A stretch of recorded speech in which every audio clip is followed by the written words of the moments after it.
ഇന്ന് ദൈവസന്നിധിയിൽ പറയാനായിട്ട് ഞാൻ ആഗ്രഹിക്കുന്ന വിഷയം എന്ന് പറയുന്നത് ഈ മൂന്ന് കാര്യങ്ങളോടും ചേർന്ന് നിൽക്കുന്ന ഒരു സബ്ജക്റ്റ് തന്നെയാണ്. എന്നാൽ ഒരല്പം വ്യത്യാസമുണ്ട്. അതിതാണ് കുരിശുമരണം നമ്മുടെ പുതിയ ജീവിത ശൈലിയുടെ കാരണം.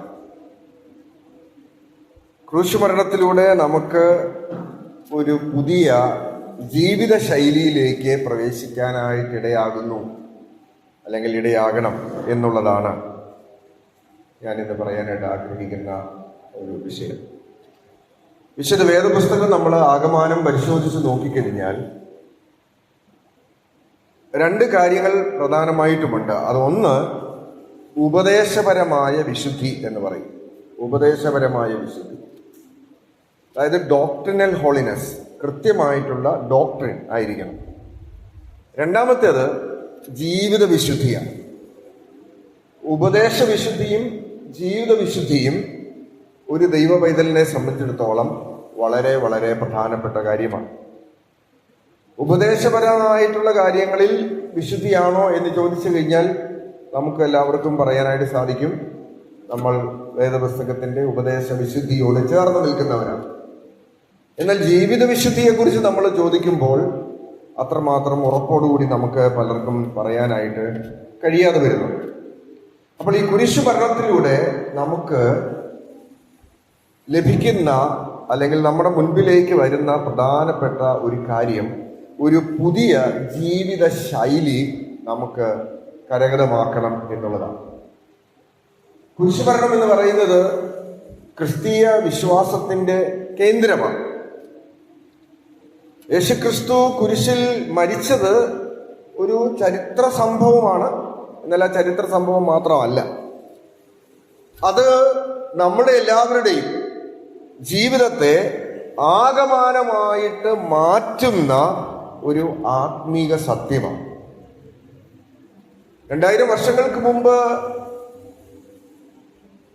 യേശുക്രിസ്തു ക്രൂശിൽ മരിച്ചു എന്നുള്ളത് ഒരു ചരിത്ര സംഭവമാണ്. അത് ചരിത്രകാരന്മാരെല്ലാവരും തന്നെ അംഗീകരിക്കുന്ന ഒരു കാര്യമാണ്. വേദപുസ്തക ചരിത്രകാരന്മാർ മാത്രമല്ല, സെക്യുലർ ആയിട്ടുള്ള ചരിത്രകാരന്മാരും പറയുന്ന, അല്ലെങ്കിൽ അവരും അംഗീകരിക്കുന്ന കാര്യമാണ് യേശുക്രിസ്തുവിന്റെ ക്രൂശുമരണം. എന്നാൽ അങ്ങനെ ഒരു ചരിത്ര സംഭവമായിട്ട് മാത്രം പരിഗണിക്കേണ്ടുന്ന ഒരു വിഷയമല്ല യേശുക്രിസ്തുവിന്റെ ക്രൂശുമരണം. അത് ആ ക്രൂശുമരണത്തോട് റെസ്പോണ്ട് ചെയ്യുന്ന, അതിനോട് പ്രതികരിക്കുന്ന നമ്മുടെ എല്ലാവരുടെയും ജീവിതത്തെ തന്നെ മുഴുവനായിട്ടും മാറ്റിമറിക്കുന്ന ഒരു ആത്മീക സത്യമാണ്. അതായത് മറ്റൊരു രീതിയിൽ പറഞ്ഞു കഴിഞ്ഞാൽ, ഈ കുരിശുമരണം നമ്മുടെ ഒരു പുതിയ ലൈഫ് സ്റ്റൈൽ, ഒരു പുതിയ ജീവിത ശൈലിയുടെ അടിസ്ഥാനമായി മാറുന്നു എന്ന കാര്യം നമ്മൾ മറക്കരുത് എന്നാണ് എനിക്ക് ആമുഖമായിട്ട് പറയാനായിട്ടുള്ളത്.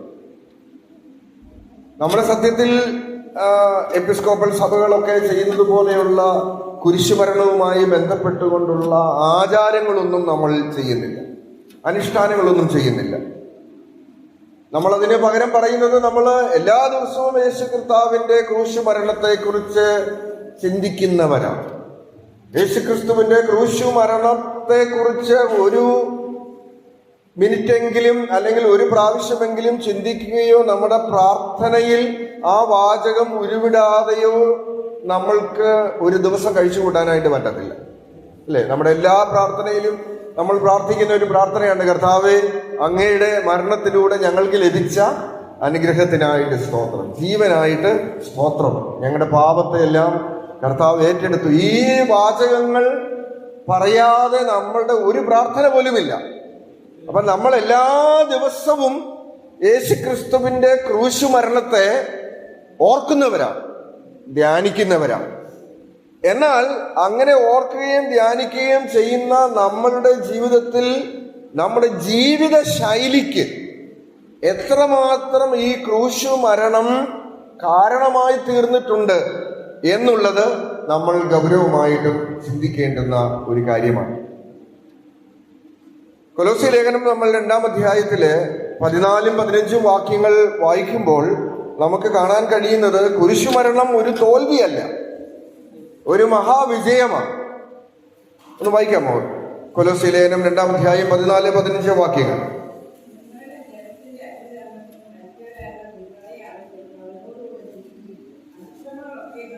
അതിക്രമങ്ങളൊക്കെയും നമ്മോട് ക്ഷമിച്ച്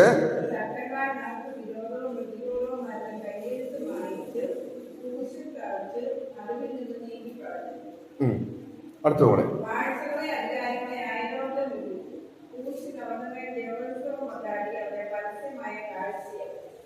അപ്പോൾ ഇവിടെ നമ്മൾ വായിച്ചു നോക്കി കഴിയുമ്പോൾ കാണാൻ കഴിയുന്നത് യേശുക്രിസ്തുവിന്റെ ക്രൂശ് മരണം ഒരു പരാജയമല്ല, ഒരു തോൽവിയല്ല. ആളുകളൊക്കെ ആക്ഷേപിച്ചു, നീ ദൈവപുത്രനല്ലേ, കുരിശിൽ നിന്ന് ഇറങ്ങി വരാനായിട്ട് പറ്റുന്നില്ലേ, എത്രയോ അത്ഭുതങ്ങൾ നീ ചെയ്തതാണ്, അപ്പോൾ ഇവിടെ ഒരു അത്ഭുതം പ്രവർത്തിക്കാനായിട്ട് നിനക്ക് സാധിക്കത്തില്ല എന്നൊക്കെ ആക്ഷേപിച്ചുകൊണ്ട് പരിഹസിച്ചുകൊണ്ട് അനേകം ആളുകൾ പറഞ്ഞപ്പോഴും എന്താണ് യേശു കർത്താവ് ആ ക്രൂശു മരണം സഹിക്കുകയായിരുന്നു ചെയ്തത്.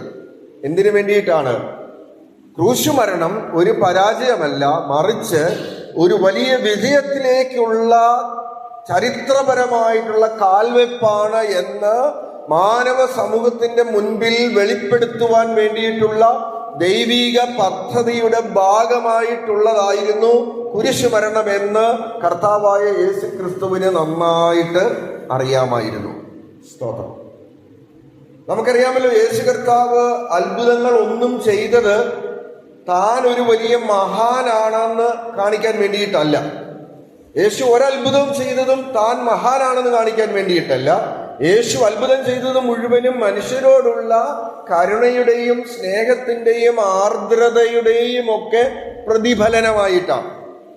അങ്ങനെയാണെങ്കിൽ കുരിശു മരണം എന്ന് പറയുന്നതും മാനവജാതിയോട് മുഴുവനുമുള്ള ദൈവത്തിന്റെ സ്നേഹത്തിന്റെയും കരുണയുടെയും ആർദ്രതയുടെയും ഒക്കെ ഒരു പ്രദർശനമായിട്ടായിരുന്നു. അപ്പോൾ അവിടെ നിന്ന് യേശു ഇറങ്ങി വന്നാൽ, ആ ക്രൂശ് മരത്തിൽ നിന്ന് ഇറങ്ങി വന്നു കഴിഞ്ഞാൽ മാനവജാതിയോട് മുഴുവനുമുള്ള ദൈവത്തിന്റെ സ്നേഹവും കരുണയും ഒന്നും വെളിപ്പെടുത്തുവാൻ ഉള്ള ഇത്രമാത്രം സുവർണമായ അവസരം വേറെ ഒന്നില്ല എന്ന് യേശുവിന് ഉള്ളിൽ അറിയാമായിരുന്നത് കൊണ്ട് അവിടെ ക്രൂശിൽ നിന്ന് ഇറങ്ങി വരിക എന്നുള്ള ഒരു അത്ഭുതം യേശു ചെയ്തില്ല. സ്തോത്രം.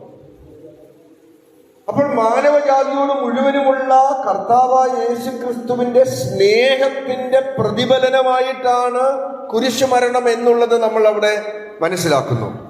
ഇവിടെ ഈ കൊലോസ്യ ലേഖനത്തിൽ നമ്മൾ വായിച്ചത് എന്താണ്? വചനത്തിൽ വായിക്കും, നമുക്ക് വിരുദ്ധമായിരുന്ന രേഖകളും നിയമങ്ങളും അവൻ എന്ത് ചെയ്തു? കുരിശിൽ തറച്ച് നടുവിൽ നിന്ന് നീക്കിക്കളഞ്ഞു. എന്തായിരുന്നു നമുക്ക് വിരോധമായിട്ടുണ്ടായിരുന്ന രേഖയും അതുപോലെ തന്നെ നിയമങ്ങളും എന്ന് പറയുന്നത്? തീർച്ചയായിട്ടും അവിടുത്തെ രേഖ എന്ന് പറയുന്നത് മനുഷ്യന്റെ പാപകടമാണ്. മാനവജാതിയുടെ പാപത്തിന്റെ കടമാണ് കർത്താവായ യേശുക്രിസ്തു എന്ത് ചെയ്തത്? കുരിശിൽ തറച്ച് നീക്കിക്കളയുവാനായിട്ട് ഇടയായി തീർന്നത്. അപ്പോൾ മറ്റൊരർത്ഥത്തിൽ നമ്മൾ പറഞ്ഞാൽ കുരിശ് അല്ലെങ്കിൽ കുരിശു മരണം എന്ന് പറയുന്നത് മാനവജാതിയുടെ പാപത്തിന്റെ കടം തീർന്ന സ്ഥലമാണ്. മാനവജാതിയുടെ പാപത്തിന്റെ കടം തീർന്ന സ്ഥലമാണ് കുരിശു മരണം അല്ലെങ്കിൽ കുരിശ്. പക്ഷെ നമുക്കറിയാമല്ലോ, ഇന്നലത്തെ ദിവസം ലോകത്തിലെല്ലായിടത്തും തന്നെ പീഡാനുഭവ ആഴ്ചയോടുള്ള ബന്ധത്തിൽ കുരിശും വഹിച്ചുകൊണ്ടുള്ള യാത്രയൊക്കെ നമ്മൾ കാണുന്നുണ്ട്. പ്രായമുള്ള ആളുകളും ചെറുപ്പക്കാരും ഒക്കെ കുരിശ് വഹിച്ചുകൊണ്ട് ഈ തെരുവീതിയിലൊക്കെ നടന്നുപോയ കാഴ്ചകൾ നമ്മൾ കാണാനായിട്ടിടയായി തീർന്നു. പക്ഷെ ഇവരെന്തുകൊണ്ടോ മറന്നുപോവുകയാണോ അറിയാതിരിക്കുകയാണോ എന്ന് എനിക്ക് വിഷമമുണ്ട്. എന്താണ്? ഈ കുരിശെടുത്ത് നടക്കുമ്പോൾ ഇവരുടെ മനസ്സിൽ വരേണ്ടുന്നൊരു കാര്യം, 2000 വർഷങ്ങൾക്ക് മുമ്പ് ഗോൽഗോഥയിൽ ഉയർത്തപ്പെട്ട ആ കുരിശിൽ മാനവജാതിയുടെ മുഴുവനും പാപത്തിന്റെ കടം മുഴുവനായും കൊടുത്തു തീർത്തു. അപ്പോൾ ഇനി ഒരു ചടങ്ങിന്റെ ആവശ്യമില്ല, ഇനിയൊരു ആചാരത്തിന്റെ ആവശ്യമില്ല, ഇനിയൊരു അനുഷ്ഠാനത്തിന്റെ ആവശ്യമില്ല. നമ്മുടെ പാപക്കടം മുഴുവനും നസറേയനായ യേശു കർത്താവ് കാൽവറി കാൽവറി കുരിശിൽ തന്റെ പരമയാഗത്തോടുകൂടെ കൊടുത്തു തീർത്തു. പെയ്ഡ് ഇൻ ഫുൾ, മുഴുവനും കൊടുത്തു തീർത്തു. അപ്പോൾ നമുക്ക് വിരോധമായിട്ടുണ്ടായിരുന്ന രേഖകളും നിയമങ്ങളും എന്ന് പറയുന്നത് നമ്മുടെ പാപത്തിന്റെ കടമാണ്. നമ്മൾ ഇതിലേയും വായിച്ചു, റോമലേഖനം 6:23. എന്താണ്? പാപത്തിന്റെ ശമ്പളം മരണമാകുന്നു. അപ്പോൾ മാനവജാതിയുടെ ഏറ്റവും വലിയ പ്രശ്നമായ പാപത്തിനെയും അതിന്റെ ഏറ്റവും ഗുരുതരമായ ഭവിഷ്യത്തിൽ നിന്നും മാനവജാതിയെ വിടുവിക്കുന്നതിന് വേണ്ടിയിട്ട് യേശു കർത്താവ് ക്രൂശിൽ മരിച്ചു. നമ്മുടെ പാപത്തിന്റെ കടത്തിന്റെ രേഖ കർത്താവ് മുഴുവനായിട്ട് നീക്കിക്കളഞ്ഞു എന്നാണ് നമുക്കവിടെ കാണാനായിട്ട് സാധിക്കുന്നത്. അടുത്ത വാക്യത്തിൽ നമ്മൾ കാണുന്നത് എന്താണ്? അവൻ അധികാരികളെയും വാഴ്ചകളെയും അധികാരങ്ങളെയും ആയുധവർഗം വെപ്പിച്ച് ക്രൂശിൽ അവരുടെ മേൽ ജയോത്സവം കൊണ്ടാടി. 2-3 കാര്യങ്ങൾ അവിടെ പ്രധാനമായിട്ടുള്ള ഒരു കാര്യമാണ്. എന്താണെന്നറിയാവോ? യേശു ക്രൂശു മരണത്തിൽ കൂടെ ചെയ്തത് എന്താണെന്നറിയാവോ? പിശാചിനെയും അവന്റെ ശക്തിയെയും നിർവീര്യമാക്കുകയായിരുന്നു. എനിക്ക് ദാഹിക്കുന്നു എന്നൊക്കെ പറഞ്ഞ് ക്രൂശിൽ യേശു വളരെ വിഷമിക്കുന്ന സാഹചര്യങ്ങൾ കണ്ടപ്പോൾ ആളുകൾക്ക് സഹതാപവും വലിയ സങ്കടവും ഒക്കെ അവരുടെ മനസ്സിലേക്ക് വന്നുവെങ്കിലും ഇത് അക്ഷരാർത്ഥത്തിൽ ആത്മീക ലോകത്തിലെ ഒരു വലിയ യുദ്ധം നടക്കുകയായിരുന്നു അവിടെ. ആ ആത്മീയ ലോകത്തിലെ യുദ്ധം എന്ന് പറയുന്നത് പിശാചിനെയും അവന്റെ സകല വിധത്തിലുള്ള ശക്തികളെയും നിർവീര്യമാക്കിയിട്ട് പിന്നെ എന്ത് ചെയ്തു? അവരെ പബ്ലിക്കലി എക്സ്പോസ്ഡ് ആക്കി, അവരെ തുറന്നു കാണിക്കുകയാണ്, അവരെ പരസ്യകോലമാക്കി. അപ്പോൾ ക്രൂശു മരണം എന്ന് പറയുന്നത് ഒരു വലിയ വിജയത്തിന്റെ സ്ഥലമാണ്. മറ്റൊരർത്ഥത്തിൽ പറഞ്ഞാൽ കുരിശിലൂടെ യേശു സമ്പൂർണ്ണ വിജയമാണ് നേടിയെടുത്തത് എന്നുള്ളതാണ് നമുക്ക് കാണാൻ കഴിയുന്നത്. കഴിഞ്ഞ കുറെ നാളുകൾക്ക് മുമ്പ് ഒരു പ്രസംഗക അവരിങ്ങനെ പറയുകയുണ്ടായി. ക്രിസ്തീയ ആളല്ല, പുറത്തുള്ള ഒരാൾ. ഈ കുരിശിൽ കിടക്കുന്ന യേശുവിന്, തന്നെ തന്നെ രക്ഷിക്കാൻ കഴിയാതിരിക്കുന്ന യേശുവിന് നിങ്ങളെയൊക്കെ എങ്ങനെ രക്ഷിക്കാനായിട്ട് പറ്റും? മനുഷ്യനെ മുഴുവൻ എങ്ങനെ രക്ഷിക്കാനായിട്ട് പറ്റും? അക്ഷരാർത്ഥത്തിൽ നോക്കിക്കഴിഞ്ഞാൽ അത് ശരിയാണ്. കുരിശിൽ കിടക്കുകയാണ്. അവിടുന്ന് ഇറങ്ങി വന്നിരുന്നെങ്കിൽ, ഒരു അത്ഭുതം പ്രവർത്തിച്ചിരുന്നുവെങ്കിൽ യേശു മഹാനാണെന്ന് ഞാൻ സമ്മതിച്ചേനെ എന്ന്. പക്ഷേ ആത്മീയ അർത്ഥത്തിൽ നമുക്ക് മനസ്സിലാക്കാൻ കഴിയുന്ന ഒരു കാര്യം, അവിടെ നടന്നത് ഒരു വലിയ യുദ്ധമാണ്. ആ യുദ്ധത്തിൽ പിശാചിനെയും അവന്റെ സൈന്യത്തെയും ദൈവം യേശു കർത്താവ് പരസ്യകോലമാക്കി, നിർവീര്യമാക്കി, ആയുധവർഗം വെപ്പിച്ചു, അവരെ സറണ്ടർ ചെയ്യിപ്പിച്ചു. ഹല്ലേലൂയ.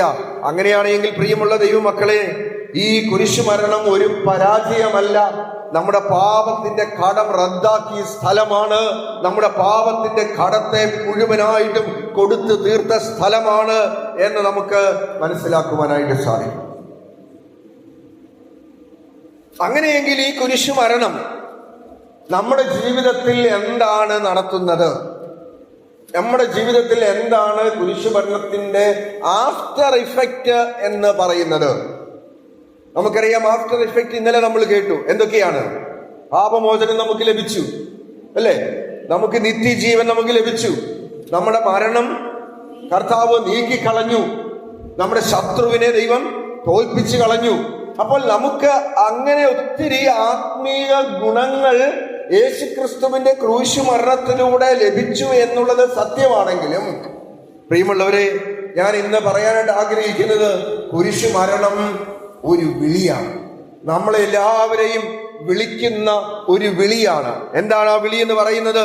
പഴയ മനുഷ്യനെ വിട്ടിട്ട് പുതിയ മനുഷ്യനായിട്ട് ജീവിക്കുവാൻ, പാപത്തിന്റെ പിടിയിൽ നിന്ന്, അതിന്റെ ഇഷ്ടങ്ങളിൽ നിന്നും മാറി വിശുദ്ധമായ ഒരു ജീവിത ശൈലിയുടെ വക്താവാകുവാൻ. പിന്നെ എന്തിനാണ്?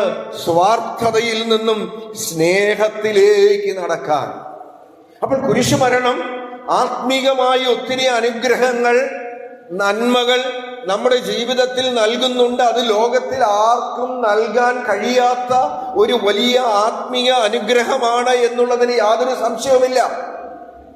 എന്നാൽ നമ്മൾ മനസ്സിലാക്കേണ്ടുന്ന ഒരു കാര്യം, കുരിശുമരണം ഈ ആത്മീക അനുഗ്രഹങ്ങൾ അനുഭവിച്ച് സന്തോഷിക്കാൻ വേണ്ടി മാത്രമുള്ളതല്ല. കുരിശുമരണം നമ്മളെ ഒരു പുതിയ ജീവിത ശൈലിയിലേക്ക് വിളിക്കുകയാണ് എന്ന യാഥാർത്ഥ്യം നമ്മൾ മനസ്സിലാക്കണം. ഞാൻ പറഞ്ഞു എന്തൊക്കെയാണ്? പഴയ മനുഷ്യനെ വിട്ട് പുതിയ മനുഷ്യനായിട്ട് ജീവിക്കുവാൻ. സ്തോത്രം. രണ്ടാമത് എന്താണ്? പാപത്തിൽ നിന്നും വിശുദ്ധിയിലേക്കുള്ള ഒരു ട്രാൻസ്ഫർമേഷനാണ് കുരിശുമരണത്തിലൂടെ നമ്മളെ വിളിക്കുന്ന വിളിയിൽ അടങ്ങിയിരിക്കുന്നത്. മൂന്നാമത്, കുരിശുമരണത്തിലൂടെ നമ്മളെ വിളിക്കുന്ന വിളിയിൽ അടങ്ങിയിരിക്കുന്നത് സ്വാർത്ഥതയിൽ നിന്ന് സ്നേഹത്തിൽ ജീവിക്കാൻ വേണ്ടിയിട്ടാണ്. ഇന്ന് നമ്മൾ കാണുന്നത് മുഴുവനും സ്വാർത്ഥതയുള്ള ഒരു ലോകമാണ്. വളരെ സെൽഫിഷ് ആയിട്ടുള്ള ഒരു ലോകത്തിലാണ് നമ്മൾ ജീവിക്കുന്നത്.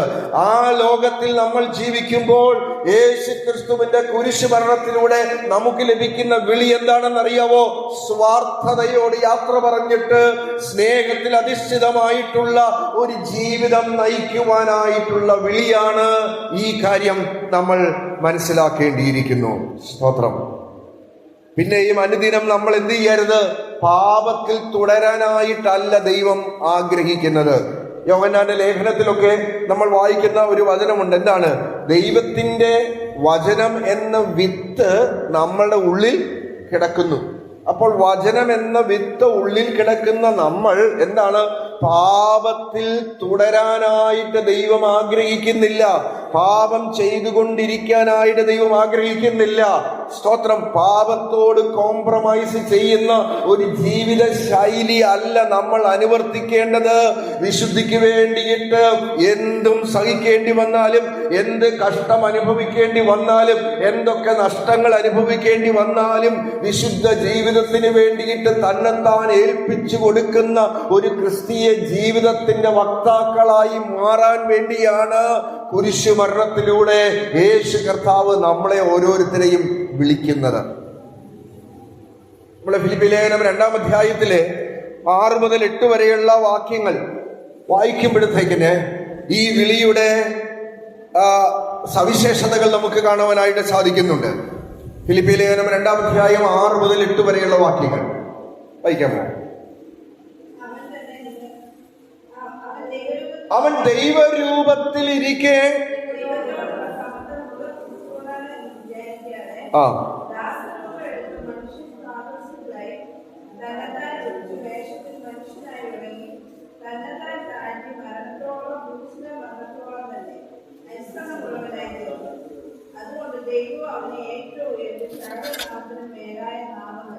ദൈവത്തിന്റെ സ്തോത്രം. നമുക്ക് അവിടെ യേശു കർത്താവിന്റെ ക്രൂശുമരണവുമായിട്ട് ബന്ധപ്പെട്ടുകൊണ്ടുള്ള ഒരു ഭാഗമാണ് അവിടെ കാണുന്നത്. പക്ഷേ അവിടെ നമ്മൾ കുരിശുമരണത്തിലൂടെ ഒരു പുതിയ ജീവിത ശൈലിയിലേക്ക് പ്രവേശിക്കണം എന്ന ഒരു ആഹ്വാനമാണ് കാണുന്നത്. അത് 5-ാമത്തെ വാക്യത്തിലാണ് അത് എഴുതിയിരിക്കുന്നത്. എന്താണ് എഴുതിയിരിക്കുന്നത്? ക്രിസ്തുവേശുവിന്റെ മനസ്സുള്ളവരായി മാറണം. സ്തോത്രം.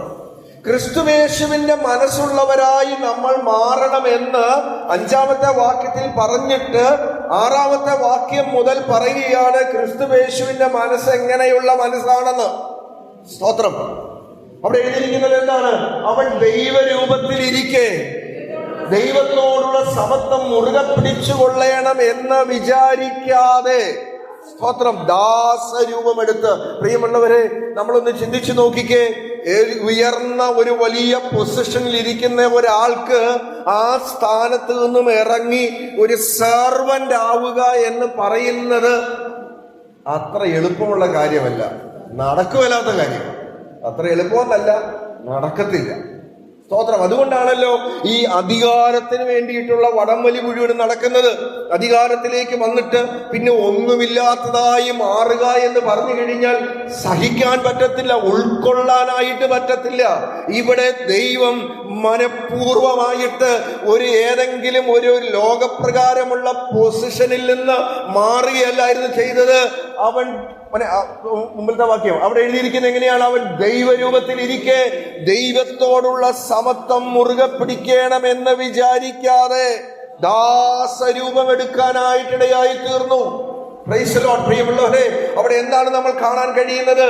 താഴ്മ, വിനയം, അല്ലേ? അപ്പോൾ യേശു കർത്താവിന്റെ കുരിശുമരണത്തിലൂടെ നമ്മളെ വിളിക്കുന്നത് എന്തിനു വേണ്ടിയിട്ടാണ്? താഴ്മയുള്ളവരായി ജീവിക്കുവാൻ, വിനയമുള്ളവരായി ജീവിക്കുവാൻ വേണ്ടിയിട്ടാണ് യേശു കർത്താവ് തന്റെ കുരിശുമരണത്തിലൂടെ നമുക്ക് വിളി നൽകിയിരിക്കുന്നത്. അപ്പോൾ ഇവിടെ നമ്മൾ എങ്ങനെ ജീവിക്കണം? നമ്മൾ താഴ്മയുള്ളവരാകണം. എന്തുകൊണ്ടാണ് നമുക്ക് താഴ്മയുള്ളവരായി ജീവിക്കാൻ പറ്റാതെ വരുന്നത്? വിനയമുള്ളവരായിട്ട് ജീവിക്കാൻ പറ്റാതെ വരുന്നത് പലപ്പോഴും നമ്മളുടെ ഈഗോയാണ്. നമ്മളുടെ ആ ഈഗോ നമ്മുടെ ഉള്ളിലുള്ളത് കൊണ്ട് നമുക്ക് താഴ്മയുള്ളവരായി, വിനയമുള്ളവരായിട്ട് ജീവിക്കാനായിട്ട് നമുക്ക് കഴിയുന്നില്ല. സ്തോത്രം. അതുകൊണ്ടാണ് ഗലാത്യ ലേഖനത്തിൽ പറഞ്ഞിരിക്കുന്നത്, ക്രിസ്തുയേശുവിനുള്ളവർ ജഡത്തെ അതിന്റെ രാഗമോഹങ്ങളോടുകൂടെ ക്രൂശിക്കണം. അപ്പോൾ ഈഗോയെ ക്രൂശിക്കാത്തിടത്തോളം കാലം എന്താണ്? നമുക്കൊരിക്കലും താഴ്മയുള്ളവരാകാനായിട്ട് പറ്റത്തില്ല. താഴ്മ നമുക്ക് അഭിനയിക്കാനായിട്ട് പറ്റും, വിനയം നമുക്ക് അഭിനയിക്കാനായിട്ട് പറ്റും. പക്ഷെ താഴ്മയും വിനയവും അഭിനയിക്കുകയല്ല, നമ്മുടെ ജീവിത ശൈലിയായിട്ട് മാറുക എന്നുള്ളതാണ് ദൈവമായ കർത്താവ് ഇവിടെ ആഗ്രഹിക്കുന്നത്. സ്തോത്രം. അധികാരത്തിൻ്റെതായിട്ടുള്ള യാതൊരു ഗർവമില്ലാതെ താഴ്മ തിരഞ്ഞെടുക്കുന്നു. അപ്പോൾ ഇവിടെ എന്താണെന്നറിയാവോ?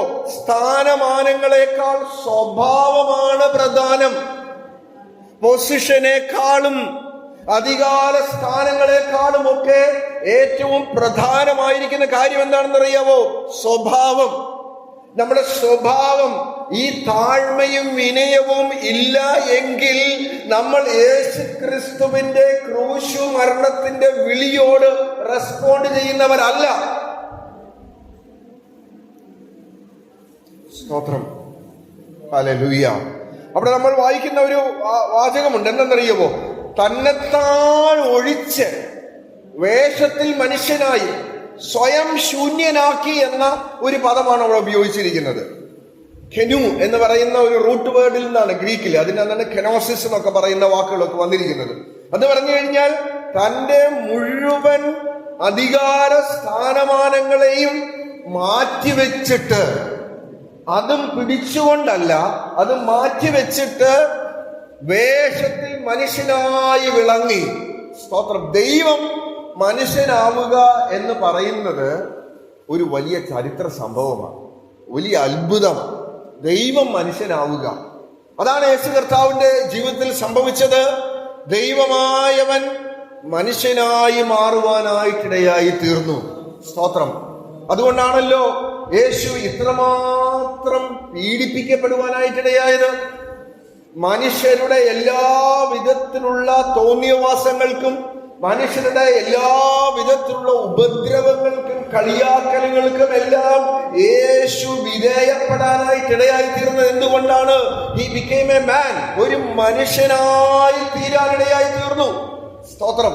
യേശു ദൈവമായിരിക്കെ ദൈവത്തെ പോലെ ഈ ഭൂമിയിൽ ജീവിച്ചിരുന്നെങ്കിൽ ഒരുത്തനും യേശുവിന്റെ അടുക്കലേക്ക് വരാനായിട്ട് പറ്റത്തില്ലായിരുന്നു. യേശുവിനെ ക്രൂശിക്കാനായിട്ട് കഴിയത്തില്ലായിരുന്നു. സ്തോത്രം. എന്നാൽ യേശു കർത്താവ് അതെല്ലാം മനഃപൂർവ്വം വേണ്ടെന്ന് വെച്ചിട്ട് എന്ത് ചെയ്തു? താൻ മനുഷ്യനായി വരുവാനിടയായി തീർന്നു. പ്രിയമുള്ളവരെ, നമുക്കും ഇത് തന്നെയാണ് വളരെ ഗൗരവമായിട്ടും ഉള്ള വിളി. താഴ്മയോടെ, വിനയത്തോടെ ജീവിക്കാൻ നമുക്ക് കഴിയണം. പലപ്പോഴും എന്താണ്, നമ്മളെ അംഗീകരിച്ചില്ലെങ്കിൽ, നമ്മുടെ പേര് പറഞ്ഞില്ലെന്നുണ്ടെങ്കിൽ, നമുക്ക് സ്ഥാനം തന്നില്ലെന്നുണ്ടെങ്കിൽ, നമ്മളെ ഒന്ന് റെഫർ ചെയ്തില്ലെങ്കിൽ ഒക്കെ നമുക്ക് എന്താണ്, നമുക്ക് ഭയങ്കര പ്രശ്നമാണ്, നമുക്ക് വലിയ വിഷമമാണ്. വിനയമുള്ള, താഴ്മയുള്ള ഒരു മനുഷ്യനെ സംബന്ധിച്ചിടത്തോളം ഇത് അവരെ സംബന്ധിച്ചോളം ഒരു പ്രശ്നമാകത്തേയില്ല. എന്നാൽ നമ്മളൊക്കെ പലപ്പോഴും മനസ്സിലാക്കിയാൽ താഴ്മ അഭിനയിക്കുക മാത്രമാണ്. വിനയം അഭിനയിക്കുക മാത്രമാണ്. അതുകൊണ്ടാണ് നമ്മളൊക്കെ പലപ്പോഴും ശോഭിക്കാനിടയാകുന്നത്, നമ്മൾ പലപ്പോഴും പ്രൊവോക്ഡ് ആകാനായിട്ടിടയായി തീരുന്നത്. എന്നാൽ ഇന്ന് പകലിൽ പ്രിയമുള്ള ദൈവമക്കളെ, ഈ വചനം കേൾക്കുമ്പോൾ എനിക്കും നിങ്ങൾക്കും എല്ലാവർക്കും വേണ്ട ഒരു കാര്യമാണ് വിനയമുള്ളവരായി, താഴ്മയുള്ളവരായി മാറുക എന്നുള്ളത്. സ്തോത്രം. കാരണം എന്താണ്? യേശുക്രിസ്തുവിന്റെ മനസ്സുള്ളവരായി നമ്മൾ മാറുക എന്നാണ് ദൈവത്തിന്റെ വചനത്തിൽ നമ്മൾ അവിടെ കാണാനായിട്ട് സാധിക്കുന്നത്. പിന്നെ നമ്മൾ ഇവിടെ കാണുന്നത് എന്താണ്? ഒന്ന് വായിക്കാൻ അടുത്തത്. വേഷത്തിൽ മനുഷ്യനായി മരണത്തോളം, ക്രൂശിലെ മരണത്തോളം അനുസരണമുള്ളവനായി തീർന്നു. കണ്ടോ? അനുസരണമുള്ളവനായിട്ട് തീർന്നു. സ്തോത്രം. നമുക്കൊക്കെ ഇന്ന് എന്താണ്? അനുസരിക്കാൻ ഭയങ്കര ബുദ്ധിമുട്ടാണ്, അല്ലേ? നമുക്ക് ഭയങ്കര ബുദ്ധിമുട്ടാണ്. നമുക്ക് അനുസരിപ്പിക്കുവാൻ ഇഷ്ടമാണ്, ഉത്തരവുകൾ നൽകാനായിട്ട് ഇഷ്ടമാണ്, അങ്ങനെ ചെയ്യണം ഇങ്ങനെ ചെയ്യണം എന്ന് പറയാനായിട്ട് ഇഷ്ടമാണ്. എന്നാൽ നമ്മളോട് ഇത് ചെയ്യണം, ഇങ്ങനെ പ്രവർത്തിക്കണം എന്ന് പറഞ്ഞ് നമ്മളോട് ഒരു ഉത്തരവാരെങ്കിലും പറഞ്ഞു കഴിഞ്ഞാൽ നമുക്കത് വലിയ ബുദ്ധിമുട്ടാണ്, വലിയ വിഷമമാണ്. എന്നാൽ ആരോടെങ്കിലും നമ്മൾ ഒരു ഉത്തരവ് കൊടുക്കണമെന്നുണ്ടെങ്കിൽ നമുക്ക് ഭയങ്കര ഖുഷിയാണ്, നമ്മൾ ഭയങ്കര സന്തോഷം, ഇഷ്ടമാണ്. സ്തോത്രം. അനുസരിക്കുന്നതിനേക്കാളും അനുസരിപ്പിക്കാനായിട്ടാണ് നമുക്ക് താല്പര്യം. ഹല്ലേലൂയ. അനുസരിപ്പിക്കാനായിട്ട്, അത് ചെയ്യും ഇത് ചെയ്യുന്ന പറഞ്ഞ ആളുകളെ അനുസരിപ്പിക്കാനായിട്ടാണ് നമുക്ക് താല്പര്യം. അനുസരിക്കാനായിട്ടുള്ള മനോഭാവം നമുക്കൊക്കെ കുറവാണ്. പ്രിയമുള്ളവര്, എന്തുകൊണ്ട് കുടുംബജീവിതത്തിൽ, എന്തുകൊണ്ട് സഭയിൽ, എന്തുകൊണ്ട് സമൂഹത്തിൽ പ്രശ്നങ്ങൾ ഉണ്ടാകുന്നു? അനുസരിക്കാനായിട്ടുള്ള മനസ്സ് കുറവുകൊണ്ടാണ്. മാതാപിതാക്കളും മക്കളും തമ്മിലുള്ള ബന്ധം സ്മൂത്തായിട്ട് പോകണമെങ്കിൽ എന്ത് ചെയ്യണം? മക്കൾ മാതാപിതാക്കളെ അനുസരിക്കണം. പക്ഷെ ഇന്നെന്താണ്? ഒരു റെബലിയസ് നേച്ചറാണ് നമുക്ക് പലയിടങ്ങളിലും കാണാനായിട്ട് കഴിയുന്നത്. Rebellious nature. ഈ റെബലിയസ് നേച്ചർ കൊണ്ട് എന്താണ് സംഭവിക്കുന്നത്? അവിടുത്തെ ഹാർമണി, ആ സമാധാനം, ആ സ്വസ്ഥത മുഴുവനും നഷ്ടപ്പെടുകയാണ് ചെയ്യുന്നത്. എന്നാൽ ഇവിടെ യേശു കർത്താവ് പറയുകയാണ്, അല്ലെങ്കിൽ യേശു കർത്താവിന്റെ ജീവിതത്തിലൂടെ നമ്മൾ കാണുന്നത് എന്താണ്?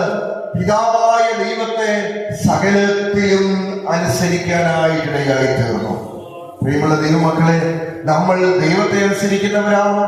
നമ്മൾ നമ്മുടെ കുടുംബത്തിൽ നമ്മുടെ മുതിർന്ന ആളുകളെ അനുസരിക്കുന്നവരാണോ? ദൈവസഭയോടുള്ള ബന്ധത്തിൽ ആ ദൈവിക ശുശ്രൂഷകരെ അനുസരിക്കുന്നവരാണോ? അനുസരണം എന്ന് പറയുന്നത് വളരെ വളരെ പ്രധാനപ്പെട്ടതാണ്. എന്നാൽ നമ്മൾ റെബലിയസ് ആകാൻ, എതിർത്ത് നിൽക്കുവാൻ നമുക്ക് വളരെ ഇഷ്ടമാണ് കാര്യം. സ്തോത്രം. എന്നാൽ പ്രിയമുള്ളവരെ, ദൈവമായ കർത്താവ് നമ്മളെ വിളിക്കുന്നത് എന്തിനു വേണ്ടിയിട്ടാണ്? അനുസരിക്കുവാൻ വേണ്ടിയിട്ടാണ്. എബ്രായലേഖനം 2-ാം അധ്യായം 14-ാമത്തെ വാക്യം നമ്മൾ വായിക്കുമ്പോഴത്തേക്കിന് നമുക്ക് കാണാൻ കഴിയുന്ന ഒരു കാര്യമുണ്ട്. എബ്രായലേഖനം 2:14. മക്കൾ ജഡരക്തങ്ങളോട് കൂടിയവരാകയാൽ അവനും അവരെ പോലെ ജഡരക്തങ്ങളോട് കൂടിയവൻ ആയി.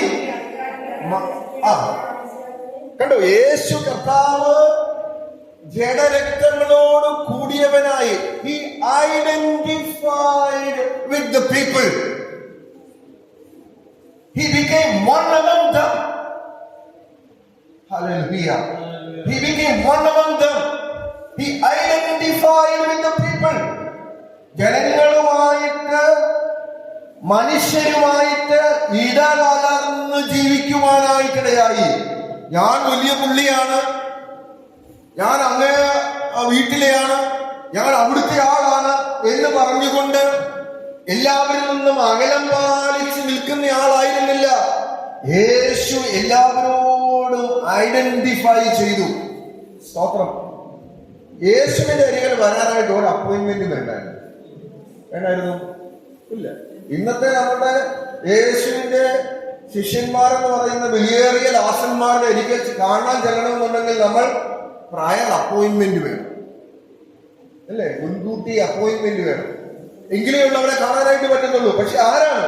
വിലയേറിയ ദൈവദാസന്മാരാണ്.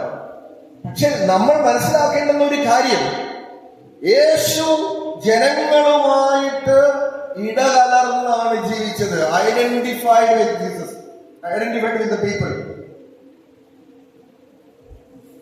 യേശു തന്റെ ശിഷ്യന്മാരുമായിട്ട് നടന്നപ്പോൾ തന്റെ കുപ്പായത്തിന് പ്രത്യേകതയൊന്നും ഉണ്ടായിരുന്നില്ല. ഇല്ല, ഞാനാണ് ഇവിടുത്തെ സീനിയർ ബിഷപ്പ്, അതുകൊണ്ട് എന്റെ കുപ്പായം ഇച്ചിരി വ്യത്യാസമായിരിക്കണം. നിങ്ങൾ 12 പേർക്കും ഇച്ചിരി താഴ്ന്ന കുപ്പായമൊക്കെ ഉള്ളൂ, എനിക്ക് ഇച്ചിരി വലിയ കുപ്പായമാണ്. കാരണം എന്താണ്? ഞാൻ ഇവിടുത്തെ വലിയ ആളാണ്. അങ്ങനെ ഉണ്ടായിരുന്നോ? ഇല്ലായിരുന്നു. ഇത് ഇല്ലായിരുന്നു എന്നുള്ളത് തെളിവാണ് യൂദ വന്നിട്ട് ഉമ്മ കൊടുക്കേണ്ടി വന്നത്. ആരെയാണെന്ന് കണ്ടുപിടിക്കുന്നത്. കാരണം ഇതിന്റെ അകത്തുള്ള വേഷങ്ങളിലൂടെ യേശുവിനെ മനസ്സിലാക്കാൻ പറ്റുന്നില്ല. കാരണം അങ്ങനെ ഒരു സ്പെഷ്യൽ യുണീക്ക് ആയിട്ടുള്ള ഒരു ഡ്രസ് കോഡ് ജീവിച്ചിരുന്ന ആളല്ലായിരുന്നു യേശു. ഈ ഐഡന്റിഫൈഡ് വിത്ത് ദ പീപ്പിൾ. മക്കൾ ജഡരക്തങ്ങളോട് കൂടിയവരാകുന്നുണ്ട്. യേശു എന്ത് ചെയ്തു? അവരെ പോലെ ആയി തീർന്നു. സ്തോത്രം. പ്രിയമുള്ള ദൈവമക്കളെ, നമ്മുടെയും ജീവിതത്തിൽ നമ്മൾ ഇത് വളരെ ഗൗരവമായിട്ട് ശ്രദ്ധിക്കണം. നമ്മൾ ആളുകളുമായിട്ട് ചേർന്ന് നിൽക്കാനായിട്ട് കഴിയണം. ഞാൻ വലിയ ആളാണെന്ന് പറഞ്ഞുകൊണ്ട് അതിർവരമ്പ് വെച്ചിട്ട് മാറി നിൽക്കുന്ന ഒരാളായി ഈ ലോകത്തിൽ യേശു കർത്താവിനെ അനുഗമിക്കുന്ന നമ്മൾക്ക് ജീവിക്കാൻ പ്രമാണമില്ല. സ്തോത്രം. നമ്മൾ വളരെ ഗൗരവമായിട്ട് നമ്മൾ ഇത് മനസ്സിലാക്കണം. പെന്തിക്കോസ്തിന്റെയൊക്കെ ആദ്യ കാലഘട്ടങ്ങളിൽ അങ്ങനെ പ്രത്യേകിച്ച് ഡ്രസ് കോഡൊന്നും ഇല്ലായിരുന്നു. ഇപ്പൊ ഒക്കെ ലോക്കൽ പാസ്റ്ററേയും പിന്നെ സെൻട്രൽ പാസ്റ്ററേയും പിന്നെ അതിന്റെ മുകളിലുള്ള പാസ്റ്ററേയും ഒക്കെ ഇപ്പൊ നമ്മൾ ഡ്രസ് കോഡ് വഴിയാണ് കണ്ടുപിടിക്കുന്നത്. ഇപ്പൊ ബിഷപ്പ് കോളറൊക്കെ വെച്ച് ഇങ്ങനെ ആകപ്പാടാൻ ഭയങ്കര പരിപാടികളൊക്കെയാണ്. ഓക്കെ, അത് വേറെ കാര്യം. ഞാൻ പറഞ്ഞത്, ദൈവ കൃപയിലേക്ക് വന്നു കഴിയുമ്പോൾ നമ്മുടെ മനസ്സിലുണ്ടാകേണ്ടത് യേശുവിന്റെ മനസ്സാണ്, യേശുവിന്റെ സ്വഭാവമാണ്. യേശുവിന് ആളുകളുമായിട്ട് ഇടപെടുന്നതിന് യാതൊരു വൈമുഖ്യവും ഉണ്ടായിരുന്നില്ല. അല്ലേ? കർത്താവിനെ വിളിച്ചിരുന്നത് ഫ്രണ്ട് ഓഫ് സിന്നേഴ്സ് എന്നാണ്, പാപികളുടെ സ്നേഹിതനെന്നാണ് യേശുവിനെ വിളിച്ചിരുന്നത്. അപ്പോൾ യേശു സമൂഹത്തിലുള്ള എല്ലാ മനുഷ്യരുമായിട്ടും എന്ത് ചെയ്തു? ഐഡന്റിഫൈ ചെയ്യുവാൻ, ചേർന്ന് നിൽക്കുവാനായിട്ട് തയ്യാറായത് നമുക്ക് അവിടെ കാണുവാനായിട്ട് സാധിക്കുന്നുണ്ട്. യോഹന്നാന്റെ സുവിശേഷം 13-ാം അധ്യായത്തിലെ 3 മുതൽ 5 വരെയുള്ള വാക്യങ്ങൾ നമുക്ക് എല്ലാവർക്കും അറിയാവുന്നതാണ്. യോഹന്നാന്റെ സുവിശേഷം 13-ാം അധ്യായത്തിലെ 3 മുതൽ 5 വരെയുള്ള വാക്യങ്ങൾ വായിക്കാമോ?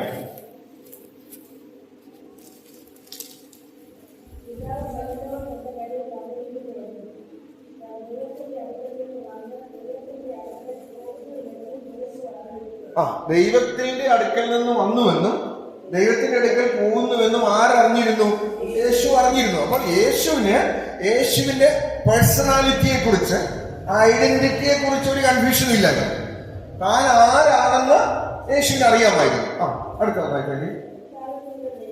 എന്നാൽ ഈ ഐഡന്റിറ്റി ഉള്ള, ഈ പേഴ്സണാലിറ്റിയെ കുറിച്ച് വളരെ കൃത്യമായി ബോധ്യമുള്ള യേശു അത്താഴത്തിൽ നിന്ന് എഴുന്നേറ്റ് വസ്ത്രം ഊരി വെച്ച്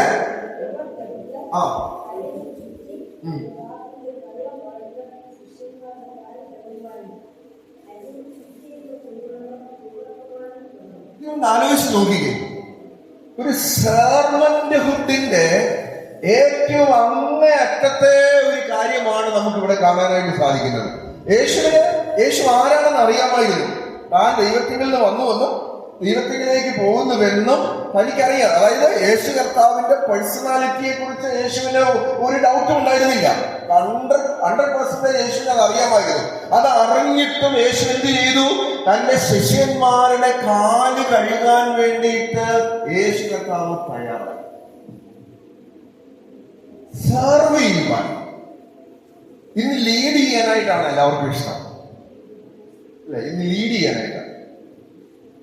ഒരു കൺവെൻഷനൊക്കെ നടക്കുമ്പോഴത്തേക്കിന് അതിന്റെ ചുമതലപ്പെട്ടവർ എന്ത് കഷ്ടപ്പെടുമെന്നറിയോ?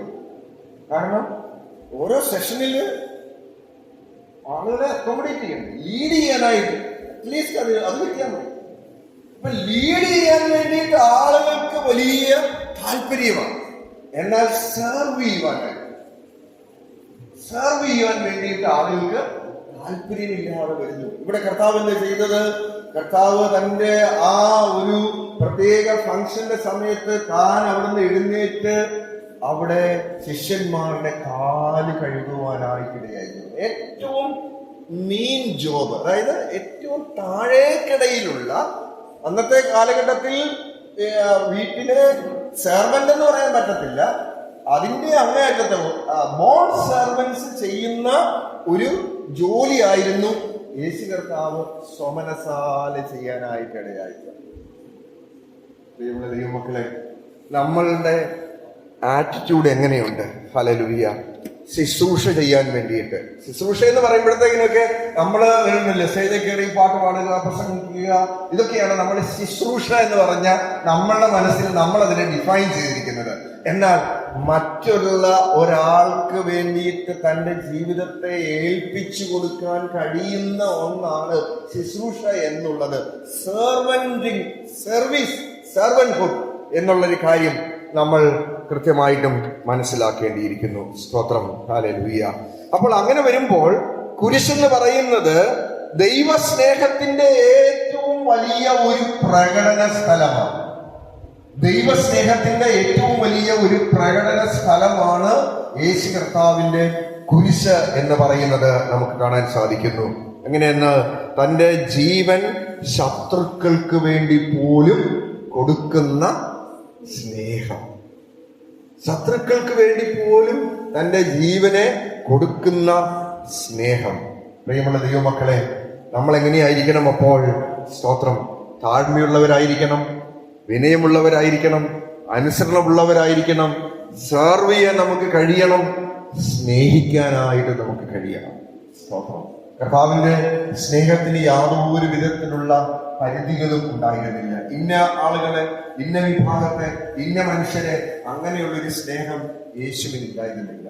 പക്ഷെ നമുക്കൊക്കെ സ്നേഹത്തിന് ഓരോരോ ക്രൈറ്റീരിയ വെച്ചിട്ടുണ്ട്. നമ്മൾ ആ ക്രൈറ്റീരിയ സാറ്റിസ്ഫൈ ചെയ്യുന്ന ആളുകളെ മാത്രമേ നമുക്ക് സ്നേഹിക്കാനായിട്ട് കഴിയത്തുള്ളൂ. അത് നമ്മുടെ പ്രശ്നമാണ്. അത് പക്ഷെ നമ്മൾ രക്ഷിക്കപ്പെടുന്നതിന് മുമ്പുള്ള പ്രശ്നമാണ്.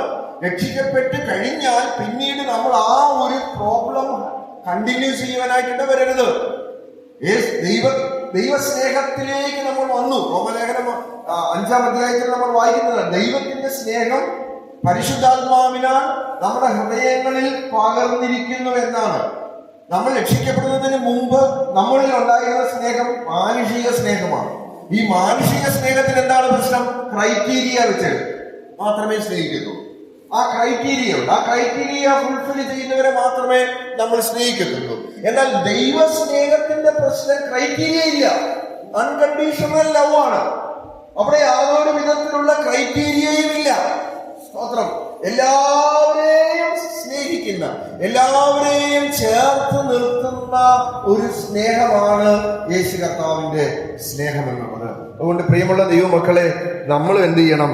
മറ്റുള്ളവരെ സ്നേഹിക്കുവാൻ ക്രൈറ്റീരിയ വെക്കാതെ സ്നേഹിക്കാനായിട്ട് നമുക്ക് കഴിയണം. ഹല്ലേലൂയ. എങ്കിൽ മാത്രമേ നമുക്ക് ശരിയായ രീതിയിൽ മുന്നോട്ട് പോകുവാനായിട്ട് കഴിയത്തുള്ളൂ. സ്തോത്രം. പിന്നെ എന്താണ് അവിടെ കാണാൻ കഴിയുന്ന ഒരു കാര്യം? ക്രൂശിൽ നമ്മൾ കാണുന്നത്, പ്രസംഗിച്ചപ്പോൾ പറഞ്ഞായിരുന്നു, ക്രൂശിൽ 7 മൊഴികളിൽ ഒരെണ്ണമായിരുന്നു എന്താണ് ഇവർ ചെയ്യുന്നത്? ഇന്നതെന്ന് അറിയായികയാൽ ഇവരോട് ക്ഷമിക്കണമേ. ക്ഷമിക്കുക, forgive. പക്ഷെ പലപ്പോഴും നമുക്കത് സാധിക്കുന്നുണ്ടോ? സാധിക്കുന്നില്ല.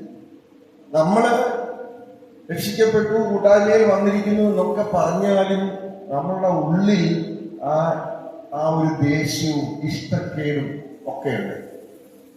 കഴിഞ്ഞ ദിവസങ്ങളിലൊക്കെ ഞാനിങ്ങനെ വളരെ ഗൗരവമായിട്ട് ഈ വിഷയത്തിന് വേണ്ടിയിട്ട് പ്രാർത്ഥിച്ചുകൊണ്ടിരിക്കുകയായിരുന്നു.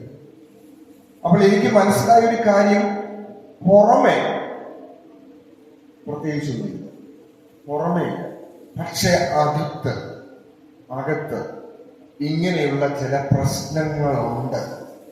അത് പരിഹരിക്കണം. അത് പരിഹരിച്ചേ ദൈവസഭ മുന്നോട്ട് പോകാൻ പറ്റത്തുള്ളൂ. പുറമെ നോക്കി കഴിഞ്ഞാൽ ഹായ്, എല്ലാവരോടും സ്നേഹം, ഇഷ്ടം, ചിരിയൊക്കെയാണ്. പക്ഷെ ഉള്ളിന്റെ ഉള്ളിൽ ക്ഷമിക്കാൻ കഴിയാതെ, വിട്ടുകളയാനായിട്ട് കഴിയാതെ മറക്കാൻ കഴിയാതെ ചില കാര്യങ്ങളൊക്കെ ഇങ്ങനെ ഹോൾഡ് ചെയ്ത് വെച്ചുകൊണ്ടിരിക്കുകയാണ്. ഇന്ന് പകൽ പ്രിയമുള്ളവരെ, ഈ വചനം കേൾക്കുമ്പോൾ അത് വിട്ട് കളയുവാനും കൂടെ കഴിയണം. പുറമെ മാത്രം പോരാ. അതുകൊണ്ട് മറ്റുള്ളവർ കാണുമ്പോഴത്തേക്ക് വിചാരിക്കും കുഴപ്പമില്ല, പക്ഷെ ദൈവത്തിന് അത് പോരാ. ദൈവം നോക്കുന്നത് എന്താണ്? നമ്മളുടെ അന്തരിന്ദ്രിയങ്ങളെ വരെ ദൈവം ശോധന ചെയ്യുന്ന ദൈവമാണ്. ദൂരത്ത് നിന്ന് നമ്മുടെ നിരൂപണങ്ങളെ പോലും അറിയുന്നവനാണ്. സകലതും തമ്പുരാന്റെ മുമ്പിൽ നഗ്നവും മലർന്നതുമായിട്ടാണ് ഇരിക്കുന്നത്. അങ്ങനെയെങ്കിൽ ആ ദൈവത്തിന്റെ മുൻപിലേക്ക് നമ്മൾ വരുമ്പോൾ പ്രിയമുള്ളവരെ, ഉപരിപ്ലവമായിട്ടുള്ള ചില കാര്യങ്ങൾ കൊണ്ട് ദൈവത്തെ പ്രസാദിപ്പിക്കാനായിട്ട് കഴിയത്തില്ല. വളരെ ഗൗരവമായിട്ട് ഈ കാര്യം ഏറ്റെടുക്കണം. ക്ഷമിക്കാൻ കഴിയാതെ, വിട്ടുവീഴ്ച ചെയ്യാനായിട്ട് കഴിയാതെ, വിട്ടുകളയാൻ കഴിയാതെ ഏതെങ്കിലും കാര്യം മനസ്സിനകത്ത് സൂക്ഷിച്ചു വെച്ചിട്ട് ഒരു കയ്പ് പോലെ വന്നുകൊണ്ടിരിക്കുകയാണെങ്കിൽ ഇന്ന് പകലിൽ ദൈവത്തിന്റെ പരിശുദ്ധാത്മാവ് പറയുന്ന ബുദ്ധി ഉപദേശം കേട്ട് അത് വിട്ടുകളയണം.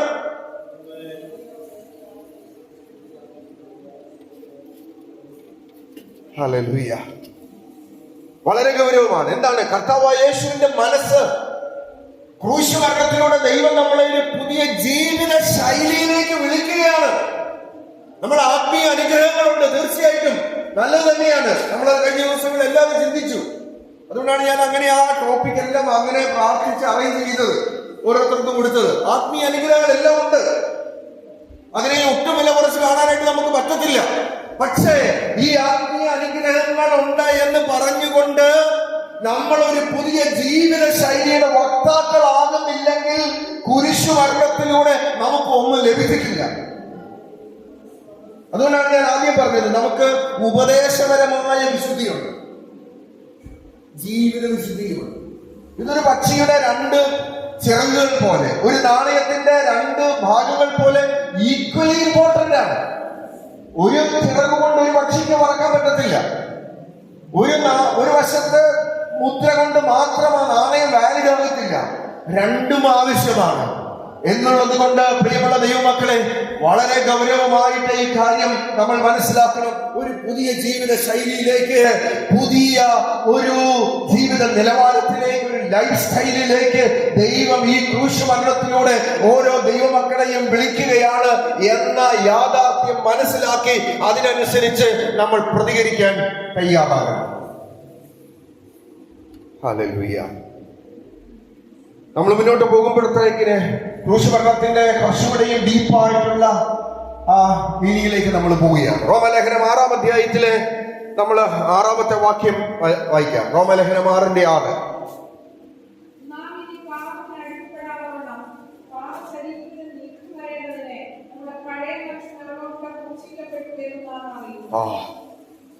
ഇത് വളരെ പ്രധാനപ്പെട്ട ഒരു കാര്യമാണ്. അതായത് കുരിശു മരണം നമ്മുടെ ഉള്ളിലുള്ള പഴയ സ്വഭാവം അവസാനിച്ചു എന്നുള്ളതിനെ സൂചിപ്പിക്കുന്നു. നമ്മൾ ഈ റോമലേഖനം 6-ാം അധ്യായം ഒക്കെ വിശ്വാസ സ്നാനവുമായിട്ട് ബന്ധപ്പെട്ടുകൊണ്ട് സ്നാനത്തിന്റെ ക്ലാസ് എടുക്കുമ്പോഴത്തേക്കിനെല്ലാം പറയുന്ന ഒരു ഭാഗമാണ്. അപ്പോൾ നമ്മളൊരു ചടങ്ങെന്നുള്ള നിലയിൽ ഈ സ്നാനത്തെ കാണാൻ പാടില്ല എന്നുള്ളതിന്റെ ഗൗരവമായിട്ടുള്ള വിശദീകരണമാണ് റോമലേഖനം 6-ാം അധ്യായം. ഇതൊരു ചടങ്ങല്ല. സഭയോട് ചേരാൻ വേണ്ടിയിട്ടേ അല്ല സ്നാനം, കർത്താവിനോട് ചേരാൻ വേണ്ടിയിട്ടാണ്, ക്രിസ്തുവിനോട് ചേരാൻ. നമ്മൾ എങ്ങനെ ക്രിസ്തുവിനോട് ചേരാനായിട്ട് പറ്റും? ഈ പാപവും വെച്ചുകൊണ്ട്, പാപ സ്വഭാവവും വെച്ചുകൊണ്ട് ക്രിസ്തുവിനോട് നമുക്ക് എങ്ങനെ ചേരാൻ പറ്റും?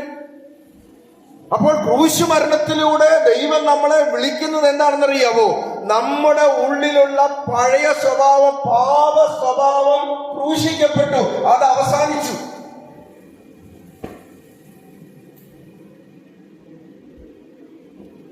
അങ്ങനെയാണെങ്കിൽ എത്ര സ്നാനം നടക്കും അല്ലേ? എത്ര പേരുടെ സ്നാനം നടക്കുമല്ലോ. സത്യത്തിൽ ഞാനും ഇങ്ങനെ ആലോചിച്ചിട്ടുണ്ട് കേട്ടോ. നമ്മൾ ഈ എപ്പിസ്കോപ്പൽ ചർച്ചസിലുള്ള ആളുകളോട് പറയത്തില്ലേ, ശിശു സ്നാനമല്ല ശരി, വിശ്വാസ സ്നാനമാണ് ശരി എന്ന് പറയുമ്പോഴത്തേക്കിന് അവർ നമ്മളോട് പറയുന്ന ഒരു ന്യായമുണ്ട്. എന്താണെന്നറിയാം? അത് പിന്നെ ശരിയായി പോകും അല്ലേ? ഇപ്പൊ നമ്മുടെ സ്നാനപ്പെടുത്തി വിട്ടാൽ മതി. പക്ഷെ പിന്നെ അവര് വളർന്നു വരുമ്പോഴത്തേക്കിന് അവര് ശരിയായിക്കോളും. ഏതാണ്ട് ഇതേപോലെ സാദൃശ്യത്തിലാണ് നമ്മുടെ ഈ സ്നാനം. പിടിച്ചങ്ങ് സ്നാനപ്പെടുത്തി പിന്നെ അങ്ങ് ശരിയായിക്കോളും.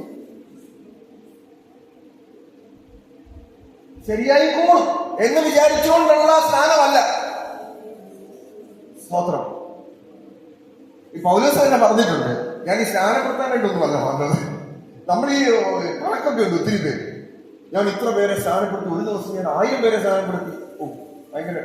ഈ 1000 പേരിൽ എത്ര എണ്ണം ഈ പറഞ്ഞ സംഭവമായിട്ട് ബന്ധപ്പെട്ടിട്ടുണ്ടെന്നുള്ളതിന് അറിയിക്കില്ല. അപ്പോൾ 1000 പേരെ സ്നാനപ്പെടുത്തി. ഞാൻ ഈ വടക്കേ ഇന്ത്യയിൽ യാത്ര ചെയ്യുന്നതുകൊണ്ട് എനിക്കറിയാം ഇഷ്ടം പോലെ. സ്നാനം ഇഷ്ടം പോലെ നടന്നു. ഇതിനെ വടക്കേ ഇന്ത്യ കേരളത്തിലെ തന്നെ കാര്യം ആലോചിച്ചു അല്ലേ? അപ്പോൾ ഇവിടെ വളരെ പ്രധാനമായിട്ടും ദൈവം തമ്പുരാൻ പറയുന്ന ഒരു കാര്യം എന്താണെന്നറിയുമോ? ക്രൂശ് മരണത്തിലൂടെ നമ്മളെ വിളിക്കുന്നത് എന്താണെന്നറിയാമോ? നമ്മുടെ പഴയ മനുഷ്യനെ ക്രൂശിക്കുക എന്നുള്ളത് അതിനകത്ത് അടങ്ങിയിട്ടുണ്ട്. അപ്പൊ സ്നാനം ഒരു വെറുതെ ഒരു ചടങ്ങായിട്ട് നമ്മൾ കണക്കാക്കരുത്. പിന്നെ ശരിയായിക്കോളും എന്ന് പറഞ്ഞുകൊണ്ട് നടത്താനുള്ള ഒന്നുമല്ല സ്നാനം. ഹല്ലേലൂയ. വളരെ ഗൗരവമായിട്ട് ഈ കാര്യം നമ്മൾ മനസ്സിലാക്കണം. അതായത് മറ്റൊരർത്ഥത്തിൽ പറഞ്ഞാൽ പാപത്തോടുള്ള നമ്മളുടെ അടിമത്തം അവസാനിച്ചു. പാപം ഇനിമേലാൽ എന്റെ യജമാനനല്ല, എന്റെ യജമാനൻ ഇനി മുതൽ യേശു കർത്താവാണ് എന്ന് ഈ സ്നാനത്തിലൂടെ നമ്മൾ പ്രഖ്യാപിക്കുകയാണ് ചെയ്യുന്നത്. വല്ലോ നടക്കുന്നുണ്ടോ? ഇത് വല്ലോ നടക്കുന്നുണ്ടോ?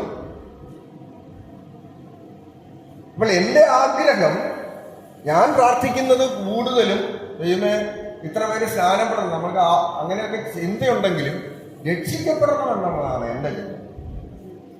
ഈ രക്ഷിക്കപ്പെടാതെ നമ്മൾ സ്നാനം എന്ന് പറയുന്നത് സഭയ്ക്കകത്ത് കുറെ ആളുകളെ കൂട്ടാൻ വേണ്ടിയിട്ടും കർത്തൃമേശ കുറച്ച് ബാക്കി വരുമ്പോഴത്തേക്കും അത് അയ്യോ അതും കൂടെ അന്ന് ഡിസ്ട്രിബ്യൂട്ട് ചെയ്യാറുണ്ട്. അതിനല്ല. വളരെ ഗൗരവമായിട്ട് നമ്മൾ ഈ കാര്യം ആലോചിക്കണം. എന്താണ്? പാപത്തിനോടുള്ള നമ്മുടെ അടിമത്തം അവസാനിക്കുന്നു. അതായത് പഴയ ചിന്തകളും വഴികളും വിട്ടുമാറുന്നു. ഒരു പുതിയ ജീവിതം തുടങ്ങണമെങ്കിൽ നമ്മൾ മരിക്കണം. ഹല്ലേലൂയ. അതാണ് ക്രൂശ് മരണത്തിലൂടെ നമ്മളുടെ വിളി, നമുക്കുള്ള വിളി. നമ്മൾക്കൊരു പുതിയ ജീവിതം തുടങ്ങണമെന്നുണ്ടെങ്കിൽ നമ്മുടെ പഴയ ജീവിതം മരിക്കണം. സ്തോത്രം. അങ്ങനെ ഒരു പുതിയ ജീവിത ശൈലിയുടെ വക്താക്കളായിട്ട് യേശു കർത്താവിന്റെ ക്രൂശ് മരണത്തിലൂടെയുള്ള വിളിക്ക് യോഗ്യരായി നമ്മൾക്ക് മുമ്പോട്ട് പോകുവാൻ കഴിയേണ്ടിയിരിക്കുന്നു. സ്തോത്രം.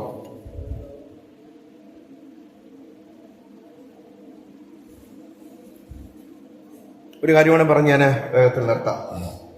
ലൂക്കോസിന്റെ സുവിശേഷം 9-ാം അധ്യായം 23-ാമത്തെ വാക്യം നമുക്ക് വളരെ പരിചയമാണ്. ലൂക്കോസിന്റെ സുവിശേഷം 9:23.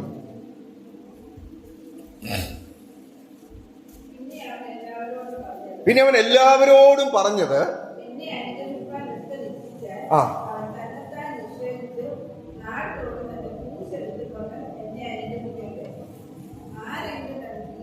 മതി അത് മതി. 9:23 പറഞ്ഞ് അവൻ എല്ലാവരോടും പറഞ്ഞു, ആരെങ്കിലും ഒരാൾക്ക് എന്നെ അനുഗമിക്കാനായിട്ട് പ്ലാൻ ഉണ്ടെങ്കിൽ. കർത്താവ് അവിടെ, നിങ്ങൾ ആ വാചകത്തിന്റെ ഘടന ശ്രദ്ധിക്കണം. കർത്താവ് എല്ലാവരോടും പറഞ്ഞു, നിങ്ങൾ എല്ലാവരും എന്നെ അനുഗമിക്കുന്നതല്ല പറഞ്ഞത്. കർത്താവ് പറഞ്ഞ് എല്ലാവരോടുമായിട്ട് പറഞ്ഞിട്ട് ഇങ്ങനെ സ്പെസിഫൈ ചെയ്യാണ്, നിങ്ങളിൽ ആർക്കെങ്കിലും ഒരാൾക്ക് എന്നെ അനുഗമിക്കാൻ താല്പര്യമുണ്ടെങ്കിൽ എന്ത് ചെയ്യണം? തന്നെത്താൻ ത്യജിച്ച് തന്റെ ക്രൂശ് എടുത്ത് എന്നെ അനുഗമിക്കണം എന്നാണ് അവിടെ കാണാനായിട്ട് സാധിക്കുന്നത്. അതായത് സ്വയം നിഷേധിക്കുക. അത് മുമ്പേ പറഞ്ഞു തന്നെയാണ്, സ്വയത്തെ നിഷേധിക്കുക. ഇത് 2 പദങ്ങളുണ്ട്. സെൽഫ് ഡിനയൽ എന്നുള്ള ഒരു പദം ഇംഗ്ലീഷിൽ ഉപയോഗിച്ചിട്ടുണ്ട്. മറ്റൊരു പദമാണ് ഡിനയൽ ഓഫ് സെൽഫ്. ഇവിടെ തന്നെത്താൻ ത്യജിക്കുക എന്ന് പറയുന്നത് ഇംഗ്ലീഷിൽ ഉപയോഗിച്ചിരിക്കുന്ന പദമാണ് ഡിനൈ യുവർ സെൽഫ് എന്നാണ്. സെൽഫ് ഡിനയൽ അല്ല. സെൽഫ് ഡിനയൽ എന്ന് പറഞ്ഞു കഴിഞ്ഞാൽ നമ്മളിപ്പം നമ്മുടെ സഹോദരങ്ങളെല്ലാം ഈ 50 ദിവസം നോയമ്പല്ല. ഇപ്പൊ ഈ നോയമ്പില് എന്താണ്, ചില ആഹാര പദാർത്ഥങ്ങളൊക്കെ വർജിക്കുന്നു അല്ലെ? നമ്മളൊക്കെ എപ്പിസ്കോപ്പൽ ചർച്ചസിലൊക്കെ ഇരുന്നപ്പോഴത്തേന് അങ്ങനെയല്ല. ചില കാലത്തേക്ക് നമ്മൾ എന്ത് ചെയ്യുന്നു, ചില ആഹാര പദാർത്ഥങ്ങളൊക്കെ വേണ്ടെന്ന് വെച്ചു. അതാണ് സെൽഫ് ഡിലേ. ചില സൗകര്യങ്ങൾ, ചില ആഗ്രഹങ്ങൾ, ചില താല്പര്യങ്ങൾ ടെമ്പററി ആയിട്ട് മാറ്റി വെക്കുന്നതിനെയാണ്, അല്ലെങ്കിൽ വേണ്ടെന്ന് വെക്കുന്നതിനെയാണ് സെൽഫ് ഡിനയൽ എന്ന് പറയുന്നത്. എന്നാൽ ഡിനൈ യുവർ സെൽഫ് എന്ന് പറയുന്നത് നമ്മുടെ ചില ആഗ്രഹങ്ങൾ കുറച്ച് നാളത്തേക്കിന് വേണ്ടെന്ന് വെക്കുന്ന ഒരു അസറ്റിക് ലൈഫിനെ കുറിച്ചല്ല, സന്യാസ ജീവിതത്തെ കുറിച്ചല്ല ഇവിടെ പറഞ്ഞിരിക്കുന്നത്. നമ്മളുടെ ഇഷ്ടങ്ങളെ തന്നെ വേണ്ടെന്ന് വെക്കുകയാണ്. നമ്മുടെ ഇഷ്ടങ്ങളെ വേണ്ടെന്ന് വെച്ചിട്ട് പിന്നെ എന്ത് ചെയ്യണം? ദൈവത്തിന്റെ ഇഷ്ടത്തിലേക്ക് നമ്മൾ പ്രവേശിക്കുന്ന വ്യക്തികൾക്ക് മാത്രമേ യേശു പറഞ്ഞത് എന്നെ അനുഗമിക്കാനായിട്ട് പറ്റും. അവരവരുടെ അജണ്ടയുമായിട്ടും അവരവരുടെ ഇഷ്ടങ്ങളുമായിട്ടും യേശുവിനെ അനുഗമിക്കാനായിട്ട് പറ്റത്തില്ല. അതാണല്ലോ നമ്മൾ ലൂക്കോസ് സുവിശേഷത്തിൽ തന്നെ 9-ാം അധ്യായത്തിൽ നമ്മൾ ശിഷ്യത്വത്തിന്റെ ആ ടോപ്പിക് എടുത്തപ്പോഴത്തേക്ക് നമ്മൾ അത് ചിന്തിച്ചതാണ്. ഒരാൾ വന്നിട്ട് പറഞ്ഞു, യേശുവേ നീ എവിടെ പോയാലും ഞാൻ നിന്റെ അനുഗമിച്ചോളാം. ഈ കാര്യം ഭയങ്കര കാര്യമായിട്ടാണ് പറഞ്ഞത്. wherever you go, master, I am ready to follow you. കർത്താവ് എന്നാ പറഞ്ഞത്? കർത്താവ് പറഞ്ഞത് കുറുനരികൾക്ക് കൂടും, കുഴിയും ആകാശത്തിലെ പറവുകൾക്ക് കൂടുമുണ്ട്, പക്ഷെ മനുഷ്യപുത്രനോട് തലചായ്ക്കാൻ ഉണ്ടാവില്ല. എന്തിനാ കർത്താവ് അങ്ങനെ പറഞ്ഞതെന്ന് നിങ്ങൾ ആലോചിച്ചില്ലേ? നമ്മൾ അന്ന് ചിന്തിച്ചതാ. എന്തായിരുന്നു? ഇവന്റെ മനസ്സിനകത്ത് യേശുവിന്റെ കൂടത്തിൽ കൂടിക്കഴിഞ്ഞാൽ ഇവന്റെ കുറെ കാര്യങ്ങളെല്ലാം മറന്നു കിട്ടും. കാരണം എന്താണ്? ഇവൻ കേട്ടിരിക്കുന്നത് എന്താണ്? യേശു വലിയ അത്ഭുതം ചെയ്യുന്ന ആളാണ്. പിന്നെ പുള്ളിയുടെ കൂടത്തിൽ കൂടിക്കഴിഞ്ഞാൽ പിന്നെ അത്ഭുതങ്ങളുടെ ഘോഷയാത്രയാ. പുള്ളി പറയാണ്, യേശു കർത്താവ് പറഞ്ഞു പുള്ളിയോട്, എനിക്ക് കിടക്കാൻ പോകുന്ന സാധനം. അപ്പൊ ദൈവത്തിന്റെ കൊണ്ട് എന്തെങ്കിലും നേട്ടമുണ്ടാക്കാൻ വേണ്ടിയിട്ടാണോ നിങ്ങൾ അനുഗമിക്കുന്നത്? ദൈവത്തെ കൊണ്ട് എന്തെങ്കിലും കാര്യം സാധിക്കാൻ വേണ്ടിയിട്ടാണോ അനുഗമിക്കുന്നത്? ഒരിക്കലും അങ്ങനെ അനുഗമിക്കരുത്. ദൈവത്തെ കൊണ്ട് നേട്ടമുണ്ടാകാൻ വേണ്ടിയിട്ടല്ല, കർത്താവിന്റെ ഇഷ്ടത്തിനായിട്ട് എന്റെ ജീവിതത്തെ ഞാനിതാ സമർപ്പിക്കുന്നു എന്നുള്ളവർക്ക് പറഞ്ഞിട്ടുള്ളതാണ് ശിഷ്യത്വം. ഹല്ലേലൂയ. പിന്നെ എന്താണ് ഇവിടെ പറഞ്ഞിരിക്കുന്നത്? കുരിശെടുത്ത് തന്നെ അനുഗമിക്കണം. സ്തോത്രം. എന്താണ് കുരിശെടുത്ത് തന്നെ അനുഗമിക്കുക എന്ന് പറഞ്ഞാൽ? ഞാൻ അന്ന് എക്സ്പ്ലെയിൻ ചെയ്തത് ഓർക്കുന്നുണ്ടോ? കുരിശെന്ന് പറഞ്ഞു കഴിഞ്ഞാൽ ത്യാഗത്തെ, വേദനയെ, ഒറ്റപ്പെടലിനെ, നിന്ന, പരിഹാസം, ഇതെല്ലാമാണ് കുരിശ് റെപ്രസെന്റ് ചെയ്യുന്നത്. കുരിശെടുത്ത് അനുഗമിക്കുക എന്ന് പറഞ്ഞാൽ ഒരു കുരിശ് എടുത്തുകൊണ്ട് യേശുവിന്റെ പുറകെ പോകാൻ വേണ്ടിയിട്ടല്ല. ആ കുരിശിൽ അടങ്ങിയിരിക്കുന്ന കാര്യങ്ങൾ, എന്നെ അനുഗമിക്കാൻ നിങ്ങൾ തീരുമാനിച്ചു കഴിഞ്ഞാൽ നിങ്ങൾക്ക് നിന്ദയും പരിഹാസവും അപമാനവും ഒറ്റപ്പെടലും സങ്കടവും ഏകാന്തതയും ഒക്കെ ആയിരിക്കും കിട്ടാൻ പോകുന്നത്. ഇതിന് മനസ്സുണ്ടോ? സ്തോത്രം. അപ്പോൾ യേശു കുരിശെടുത്ത് അനുഗമിക്കാൻ വേണ്ടിയിട്ട് പറയുമ്പോൾ നമ്മളോട് യേശു കർത്താവ് പറയുന്നൊരു കാര്യം, ഇതിന്റെ പുറകിലുള്ള കഷ്ടതയ്ക്ക് വേണ്ടി, ഇതിന്റെ പുറകിലുള്ള സങ്കടത്തിന് വേണ്ടി, ഇതിന്റെ പുറകിലുള്ള നിന്ദയ്ക്ക് വേണ്ടി, ഇതിന്റെ പുറകിലുള്ള അപമാനത്തിന് വേണ്ടി, ഇതിന്റെ പുറകിലുള്ള ഒറ്റപ്പെടലിന് വേണ്ടി താങ്കൾ തയ്യാറാണോ?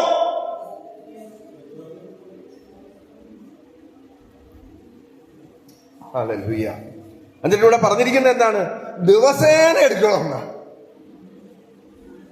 ഒരു ദിവസം പോരാ, ഡെയിലി, ദിവസേന, ഒരിക്കൽ മാത്രമല്ല, സ്ഥിരമായി. അതായത് ക്രിസ്തീയ ജീവിതം എന്ന് പറയുന്നത് ഒരു ഡെയിലി കമ്മിറ്റ്മെന്റ് ആണ്. ഈ കുരിശെടുത്ത് കഴിഞ്ഞാൽ പിന്നെ ഒരിടത്ത് ചാരി വെക്കാൻ പറ്റത്തില്ല. കുരിശെടുത്ത് കഴിഞ്ഞാൽ ഒരിടത്ത് ചാരി വെക്കാൻ പറ്റില്ല. കാരണം യേശു കർത്താവിന്റെ മോള് കുരിശ് വഹിക്കാൻ യേശുവിനോട് പറഞ്ഞിട്ട് യേശുവിനത് വഹിക്കാൻ പറ്റാതെ നിന്നിട്ടും എന്ത് ചെയ്തില്ല? എന്നാ നീ ഇവിടെ വെച്ചേര്, നമുക്ക് വേറെ ആളെ കൊണ്ട് എടുത്തോണ്ട് വരാം. സഹായിച്ചു ശീമോൻ. പക്ഷേ യേശു കർത്താവിന്റെ തോളിൽ നിന്ന് ആ കുരിശിനെ മാറ്റിയില്ല. പ്രിയമുള്ള ദൈവമക്കളെ, കുരിശെടുത്തു കഴിഞ്ഞാൽ പിന്നെ അത് മാറ്റി വെക്കാനായിട്ട് പറ്റത്തില്ല. കർത്താവിന് വേണ്ടിയിട്ട് കഷ്ടം സഹിക്കുവാൻ, പരിഹാസമേൽക്കുവാൻ, നിന്നെ അനുഭവിക്കുവാനായിട്ട് നമ്മൾ ഏൽപ്പിച്ചു കൊടുത്തിട്ടുണ്ടെങ്കിൽ അത് ഒരു ദിവസത്തേക്ക് മാത്രമുള്ളതല്ല, നമ്മുടെ ജീവിതത്തിന്റെ അന്ത്യം വരെയും ഉണ്ടായിരുന്നു. അതിന്റെ ഇന്റൻസിറ്റി ചിലപ്പോൾ കൂടിയും കുറഞ്ഞെന്നൊക്കെ, ഇന്റൻസിറ്റി കൂടിയും കുറഞ്ഞെന്നിരിക്കും. ഉദാഹരണത്തിന് ഒറ്റയ്ക്ക് ഒരു ആള് വീട്ടിൽ നിന്ന് വിശ്വാസമില്ല, അപ്പൊ അതിന് ഭയങ്കര ഇന്റൻസിറ്റി, അതാ പറയുക ബാക്കിയുള്ളവർ മുഴുവനും ഒരു സൈന്യമായിട്ട് നിന്ന് എതിർക്കുക അല്ലെ, അതിന്റെ ഇന്റൻസിറ്റി കൂടുക. പക്ഷെ രണ്ടുപേരും വന്നു, നിങ്ങൾ ഒരാളും കൂടെ സപ്പോർട്ടിന് കിട്ടിക്കഴിയുമ്പോഴത്തേക്കും എന്താണ് ആ ഇന്റൻസിറ്റി കുറഞ്ഞതേ ഉള്ളൂ. ഇനി അഥവാ വീട്ടിലുള്ള എല്ലാവരും വന്നെന്ന് വിചാരിച്ചു, എന്റെ താഴെ കിടക്കുന്നു പുറത്തു ഇല്ലേ. അപ്പോൾ ഇന്റൻസിറ്റി കുറഞ്ഞെന്നിരിക്കാം, അതിന്റെ തീവ്രതയുടെ അളവ് ചിലപ്പോൾ കുറഞ്ഞെന്നിരിക്കാം. പക്ഷെ ഇത് ഒരിക്കലും തീരത്തില്ല, ഇത് ഒരിക്കലും അവസാനിക്കത്തില്ല. സ്തോത്രം. അതുകൊണ്ട് അതിന് തയ്യാറാണെങ്കിൽ മാത്രം എന്നെ അനുഗമിച്ചാൽ സ്തോത്രം. ഹല്ലേലൂയ. ഇനി പിന്നെ വേറൊരു കാര്യങ്ങൾ കൂടിയുണ്ട്. സ്തോത്രം. കർത്താവ് അനുഗമിക്കുക എന്ന് പറയുമ്പോൾ, ഫോളോ എന്ന് പറയുമ്പോൾ മുമ്പിൽ യേശു പോകുന്നു, ഇങ്ങനെ നമ്മൾ പുറകെ വരിയായിട്ട് നടക്കുന്നു, അതല്ല കേട്ടോ. ഫോളോ ജീസസ് എന്ന് പറഞ്ഞാൽ യേശു മുമ്പിൽ പോകുന്നു, പിന്നെ പുറകിൽ അടുത്തയാള്, അതിന്റെ പുറകിൽ അടുത്തയാള്, അതിന്റെ പുറകിൽ അടുത്തയാള്, ഇങ്ങനെ അങ്ങ് വരിയായിട്ട് നമ്മളിങ്ങനെ ജാഥയൊക്കെ നടക്കുമ്പോൾ റാലിയൊക്കെ നടക്കുമ്പോഴത്തേക്ക് ഇങ്ങനെ വരിയായിട്ട് പോകുന്നത്, അതല്ലത് കേട്ടോ. സ്തോത്രം. ഫോളോ, യേശുവിനെ അനുഗമിക്കുക എന്ന് പറഞ്ഞാൽ അതിന്റെ അർത്ഥം യേശുവിന്റെ ജീവിത മാതൃക അനുഗമിക്കുക എന്നുള്ളതാണ്. ഹല്ലേലൂയ. യേശു കർത്താവിന്റെ ജീവിത മാതൃകയെ അനുഗമിക്കുക, അനുകരിക്കുക എന്നുള്ളതാണ് അതിന്റെ അർത്ഥം. അതുകൊണ്ട് ബുദ്ധിമുട്ടുകൾ വന്നാലും, കഷ്ടങ്ങൾ വന്നാലും, പ്രതികൂലങ്ങൾ വന്നാലും, എതിർപ്പുകൾ വന്നാലും വിശ്വാസത്തിൽ ഉറച്ചു നിൽക്കുക. കർത്താവിന് വേണ്ടിയിട്ട് വില കൊടുക്കുവാൻ തയ്യാറാവുക. കർത്താവിന് വേണ്ടിയിട്ട് വില കൊടുക്കുവാൻ തയ്യാറാവുക. ആ വിളിയാണ് യേശു കർത്താവ് തന്റെ ക്രൂശ് മരണത്തിലൂടെ നമുക്ക് ഓരോരുത്തർക്കും നൽകുന്നത്. ഹല്ലേലൂയ.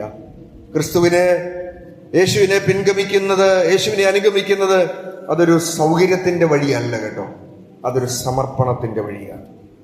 സ്തോത്രം.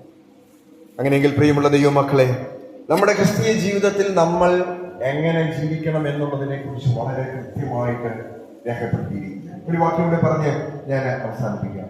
കൊലോസ്യ ലേഖനത്തിൽ 3-ാം അധ്യായം 1-2 വാക്യങ്ങൾ നമുക്ക് വളരെ സുപരിചിതമാണ്. 1, 2, 3 വാക്യങ്ങൾ അതുകൂടെ പറഞ്ഞ് ഞാൻ നിർത്താം. കൊലോസ്യ ലേഖനം 3-ാം അധ്യായം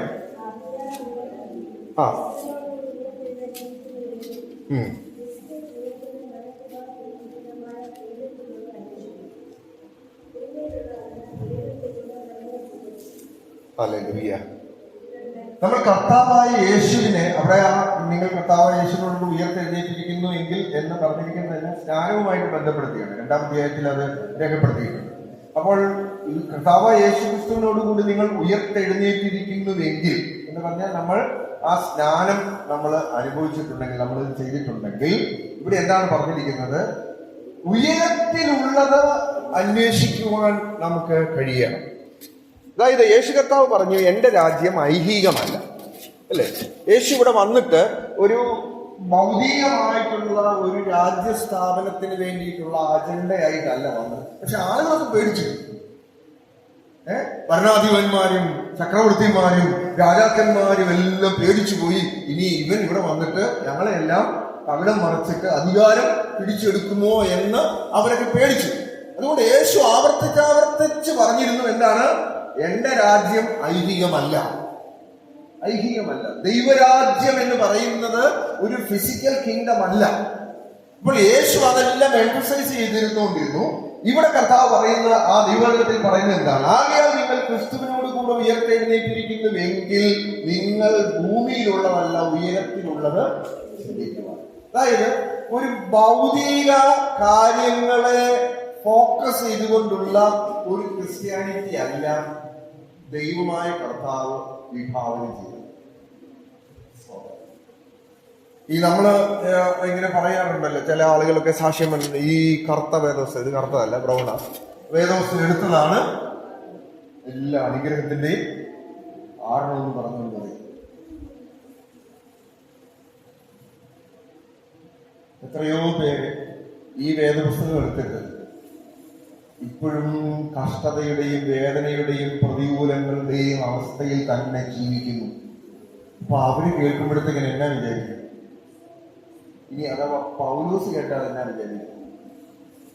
പൗലോസ് തുടങ്ങിയപ്പോഴത്തേക്കിന് വലിയ പണക്കാരനായിട്ടാണ് തുടങ്ങിയത്. അവസാനം പുള്ളിക്ക് പുറയ്ക്കാനായിട്ടൊരു പുറപ്പ് പോലും ഇല്ലാത്ത രീതിയിലേക്ക് പുള്ളിക്കാരൻ പോയി. അപ്പോൾ ഈ വേദപുസ്തകം എടുത്തു കഴിഞ്ഞാൽ മുഴുവൻ നമ്മളെ അന്ന് അനുഗ്രഹിക്കും. അമേരിക്കയിൽ വിടും, പിന്നെ യൂറോപ്പിൽ വിടും, വിസ കിട്ടും. ഇത് ദൈവം നമുക്ക് എന്തെങ്കിലും തരത്തിൽ അങ്ങനെ തരുന്നുണ്ടെങ്കിൽ അതൊക്കെ ഒരു ചെറിയ ഒരു ആശ്വാസം, ഇടക്കാല ആശ്വാസം എന്ന് കരുതിയാൽ മാത്രമല്ല. അതല്ല, നമ്മൾ ഗൾഫിൽ പോകാനായിട്ടും അമേരിക്കയിൽ പോകാനായിട്ടും യൂറോപ്പിൽ പോകാൻ വേണ്ടിയിട്ടുമാണോ രക്ഷിക്കപ്പെട്ടത്? അതിനു വേണ്ടിയിട്ടാണോ യേശുവിനെ അനുഗമിക്കാൻ ഇറങ്ങിത്തിരിച്ചത്? നമ്മുടെ കാഴ്ചപ്പാടുകൾ അതിനു വേണ്ടിയിട്ടാണോ? ജോലി സാധ്യതകളും സാഹചര്യങ്ങളൊക്കെ ചിലപ്പോൾ വിദേശത്ത് ഒരു അവസരം ദൈവം ചിലപ്പോൾ തന്നിരിക്കും, അവിടെ പോയി ജോലി ചെയ്യാൻ പറ്റുമായിരിക്കും. പക്ഷെ അതിലപ്പുറത്തേക്ക് നമ്മുടെ ചിന്തകൾ മുഴുവൻ ഭൗതികതയെ കേന്ദ്രീകരിച്ചുകൊണ്ട് ആയിരിക്കരുത്. സ്തോത്രം. ഉയരത്തിലുള്ളത് അന്വേഷിക്കുക. സ്തോത്രം.